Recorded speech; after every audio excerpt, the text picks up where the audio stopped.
અમદાવાદના માધુપુરા વિસ્તારમાં મોડી રાત્રે પથ્થરમારાની ઘટના બની। બાઇક ચલાવવા બાબતે બે જૂથ વચ્ચે પહેલા તો અથડામણ થઈ અને બાદમાં મામલો ઉગ્ર બનતા લાલા કાકા મ્યુનિસિપલ કમ્યુનિટી હોલ નજીક પથ્થરમારો થયો। પથ્થરમારામાં બે વ્યક્તિઓને સામાન્ય ઈજા થતા હોસ્પિટલમાં ખસેડવામાં આવ્યા છે। ઘટનાની જાણ થતાં જ પોલીસની ટીમ સ્થળ પર પહોંચી અને સમગ્ર મામલો શાંત પાડ્યો હતો।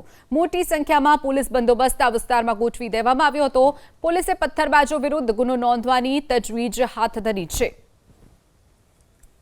રાતના 10:30 વાગ્યાના સુમારે બાઇક ચલાવવા બાબતે બે જૂથો વચ્ચે થોડી અથડામણ જેવું થયેલું, જેમાં પથ્થરમારાનો પણ સહેજ બનાવ બનેલો છે।